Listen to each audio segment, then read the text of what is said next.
தமிழர்களா நம்மளோட அடையாளத்தை வந்து மறந்து போயிட்டோம் இல்லை விட்டு கொடுத்துட்டோம்னு கூட சொல்லலாம். நான் மேரிடைம் ரைடர் பிரகாஷ், இது ரைடிங் மேரிடைம் சேனல். மன்னர்கள் வந்து ஆண்ட காலத்தில் வந்து உலகத்துக்கே மாடர்ன் டே சிவிலைசேஷனில் வந்து உலகத்துக்கே வந்து கப்பல் ஓட்டி வியாபாரம் செய்யறதுன்றது பார்த்தீங்கன்னா தமிழர்களாக நம்ம தான் வந்து உலகத்துக்கே வந்து சொல்லி கொடுத்தோம். அது ஒரு பெருமையான விஷயம். ஆனால் அது வந்து நம்மளோட வரலாறுலேருந்து மறைக்கப்பட்ட ஒரு விஷயம். இல்லை யாருமே வந்து அதை ஞாபகப்படுத்தல, யாரும் அதை பற்றி பேசலை.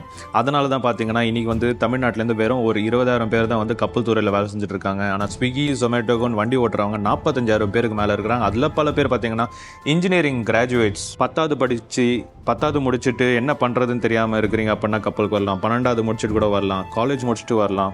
ஸோ இந்த மாதிரி பல விதத்தில் வந்து நீங்கள் கப்பல் துறையில் வந்து ஜாயின் பண்ணலாம். ஸோ கண்டிப்பாக இந்த விஷயத்தை வந்து உங்கள் ஃப்ரெண்ட்ஸ் ஃபேமிலி மெம்பர்ஸோட ஷேர் பண்ணுங்கள், உங்களுக்கு தெரிஞ்சவங்களோட ஷேர் பண்ணுங்கள். அண்ட் கைடன்ஸுக்கு கண்டிப்பாக வந்து நீங்கள் எனக்கு இன்ஸ்டாவில் எப்போ வேணாலும் டிஎம் பண்ணலாம். நான் வந்து கண்டிப்பாக உங்களுக்கு ரெஸ்பாண்ட் பண்ணுவேன். ஸோ நெக்ஸ்ட் வீடியோவில் சந்திப்போம். Bye bye until then.